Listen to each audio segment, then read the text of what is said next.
In Genesis 13, as Abraham and Lot traveled in the land that God had brought them, there was a dispute that arose among their herdsmen. And we read in Genesis 13:7, it says, "So there was a quarrel among the shepherds of Avram's livestock and the shepherds of Lot's livestock. Now the Canaanites and the Perizzites were living in the land then." So again, this dispute is happening in the land, and they're surrounded by these different pagans that are there. And so basically what happens is Abraham says, look, I don't want there to be a problem between us. So you pick, why don't we spread out? You pick the land that you want.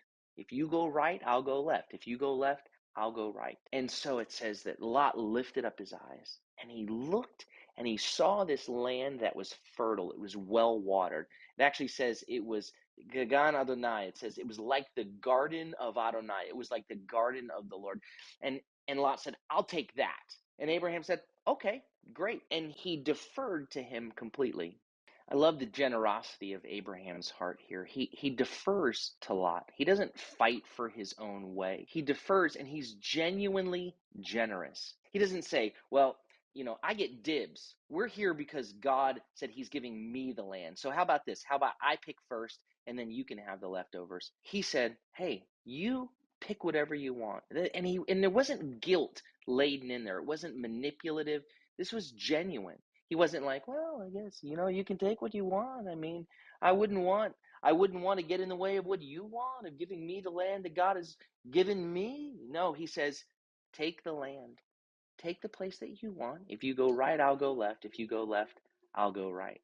And I think the Lord was pleased with that generosity, with that kindness, with that selflessness in Abraham's heart. A lot of people, even believers, might say, Abraham, you have a right to that land. That you need to fight for your rights. But Abraham didn't fight for his rights. He trusted the Lord. He wasn't pursuing the land. He was pursuing the Lord. He trusted that if the Lord had promised it to him, that the Lord would give it to him. He didn't have to fight for the promises of the Lord.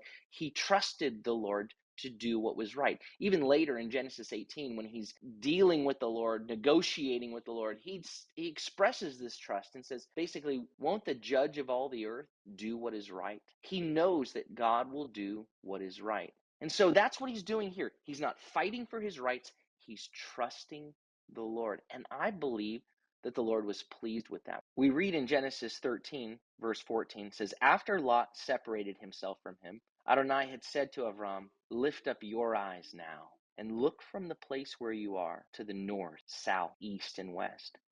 For all the land that you are looking at, I will give to you and to your seed forever. I will make your seed like the dust of the earth, so that if one could count the dust of the earth, then your seed could also be counted. Get up, walk about the land through its length and width, for I will give it to you. God hasn't forgotten his promises for you. Just rest your case with him. Trust in him. You don't have to fight for your rights. You don't have to have anxiety. Just commit yourself to walking in his ways, to demonstrating his generosity, his selflessness, his character. And when he sees that in you, it's pleasing to him. And then he says, you know what? I'm going to bless you. Look to the north, south, east, and west. Look as far as your eyes can see. He expresses, I'm going to entrust you with more because I know I can trust you. Listen, trust him. Let him fight for you. You may be 100% right. You may have the moral high ground. But instead of clenching your jaw and fighting for your rights, lay it down and say, Lord, I rest my case with you. Help me to demonstrate your love toward Lot in a way that demonstrates your character. In Matthew chapter 5, verse 40, Yeshua says, the one wanting to sue you and take your shirt, let him also have your coat. Whoever forces you to go 1 mile, go with him 2. Give to the one who asks of you, and don't turn away from the one who wants to borrow from you. You've heard that it was said, you shall love your neighbor and hate your enemies. But I tell you, love your enemies and pray for those who persecute you, so that you might be children of your Father in heaven. We want to be children of our Father in heaven. May we demonstrate his generosity, his selflessness in a way that makes him smile today.